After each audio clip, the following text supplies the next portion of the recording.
নিজের মেয়েকে অসম্ভব সুন্দরী হতে দেখে সন্দেহ করতে থাকে বাবা, কারণ মেয়েকে তার পরিবারের কারোর সঙ্গেই মেলাতে পারছিলেন না।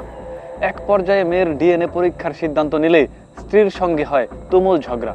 কিন্তু ডিএনএ পরীক্ষার পর দেখা যায় মেয়েটি তার নয়, আবার তার স্ত্রীও পরকীয়ায় জড়ায়নি। এখন প্রশ্ন হলো, মেয়েটি আসলে কার?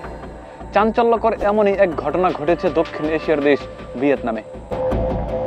গণমাধ্যম সূত্রে জানা যায় ওই কিশোরী মেয়েটির নাম ল্যাং এবং তার মায়ের নাম হং। মেয়েটির মা জানায় তার মেয়ের সৌন্দর্য দেখে তার স্বামী শুরু থেকেই সন্দেহ করে আসছিল, এমনকি মেয়েটিকে অস্বীকারও করতেন। মেয়েটির বাবা তার মাকে চরমভাবে সন্দেহ করত এবং সে ভাবত তার স্ত্রী বিবাহ বহির্ভূত সম্পর্কে জড়িয়ে আছে। আর এই সন্দেহ থেকে স্বামী স্ত্রীর মাঝে প্রায়ই ঝগড়া হতে দেখা যেত। এক পর্যায়ে হং তার কিশোরী মেয়ে ল্যাংকে নিয়ে অন্য একটি শহরে চলে যায় এবং স্থানীয় একটি স্কুলে ভর্তি করান।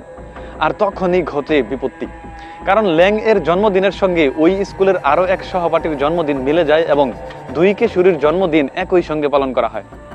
কিন্তু স্কুলে অনুষ্ঠানরত জন্মদিনে মা হং উপস্থিত হয়ে দেখেন মেয়ের সহপাঠীর চেহারার সঙ্গে তার তরুণী বয়সের চেহারার মিল রয়েছে। এরপরই তিনি মেয়ের সহপাঠীর পরিবারের সঙ্গে যোগাযোগ করেন এবং জানতে পারেন ওই দুই কিশোরী একই দিনে একই হাসপাতালে জন্ম নিয়েছিলেন।